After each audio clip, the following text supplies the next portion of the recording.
Bom dia, graça e paz. Olha só, a Bíblia ela nos incentiva a fazermos os nossos pedidos conhecidos. Os nossos pedidos serem conhecidos, é o que ela nos incentiva. Deus não é surdo, Ele ouve, mais do que ouvir, Ele age. Então, a oração ela exerce influência na ação de Deus. Eu preciso ter consciência disso. A minha oração, ela exerce influência na ação de Deus. Isto é fato. Então, Deus cede aos pedidos dos seres humanos, alterando as intenções que ele tinha para responder. Então, Deus cede, isso não é sempre, muitas vezes, né, a esses pedidos que nós vamos fazer a ele. E de acordo com a resposta que ele tinha, principalmente quando é questão de misericórdia para conosco, para com a situação que a gente se encontra, ele muda, ele altera essas intenções. A gente já falou sobre isso. Então, mais uma vez, entra aqui a pergunta, por que orar? Porque Deus gosta que lhe dirijamos pedidos. Ele gosta. Você imagina nesse exato momento, no mundo todo, quantas pessoas estão orando de uma maneira ou de outra. Em vários idiomas, em várias línguas. Já parou para pensar nisso? Na ilha mais remota, no centro de Nova York, gente para lá e para cá, se esbarrando, alguns orando ali por alguma coisa, e Deus, ouvindo tudo isso, Deus gosta. Como é que ele digere isso, né? Ao mesmo tempo, porque ele é Deus.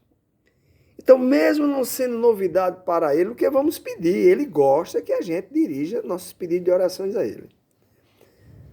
Mateus, capítulo 6, e verso 8, Jesus disse, o seu Pai sabe do que vocês precisam, antes mesmo de vocês pedirem a ele. Isso é outro fato. Deus sabe. Eu já falei sobre isso, então por que eu vou orar? Já que ele sabe. Relacionamento. Ele quer relacionamento. Então devemos orar porque Deus nos convida a sermos parceiros e entrar num relacionamento com ele. Porque Deus é amor, ele deseja se relacionar com as suas criaturas, feitas à sua imagem. Por isso devemos orar. Lá em Filipenses 4 e 6, o apóstolo Paulo diz, não andeis ansiosos por coisa alguma. Ele está repetindo uma palavra que Jesus disse lá no Sermão do Monte, nas Bem-aventuranças.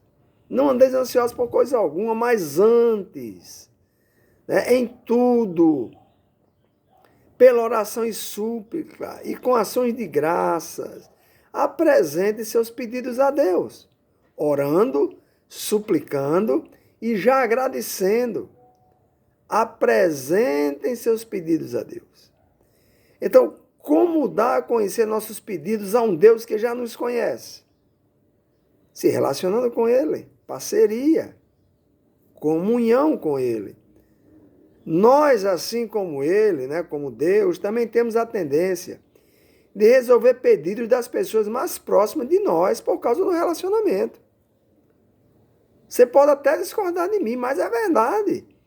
Ora, se tem 10 pessoas, 10 me pedem alguma coisa, a minha tendência é atender os mais próximos de mim.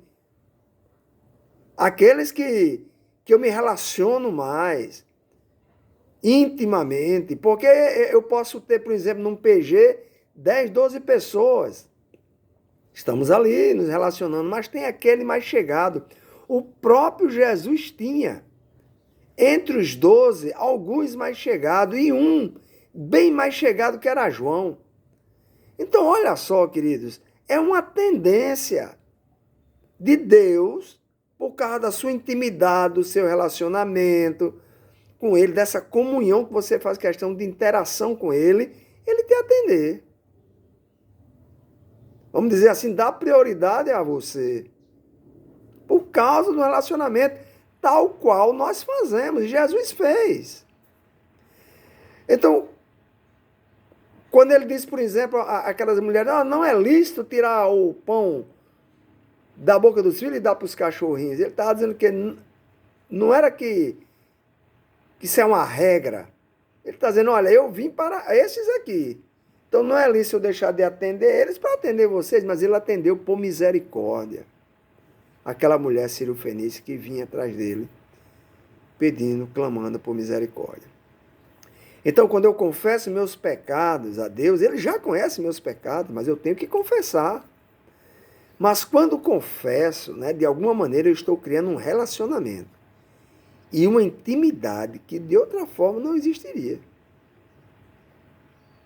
Eu estou confessando a Ele.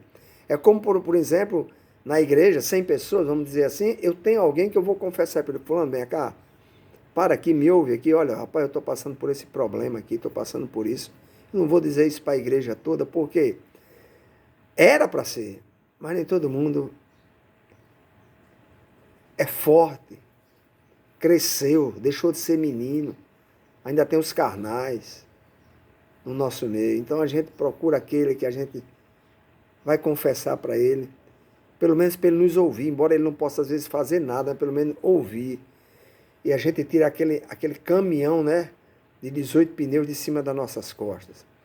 Então, quando eu confesso, eu estou me relacionando, crio uma intimidade, e fazendo assim, ele sabe, Deus sabe, que eu estou reconhecendo que sou vulnerável e dependente dele. Aqui vai um conselho. Não se apresente diante de Deus como tal, como forte, como bambambam.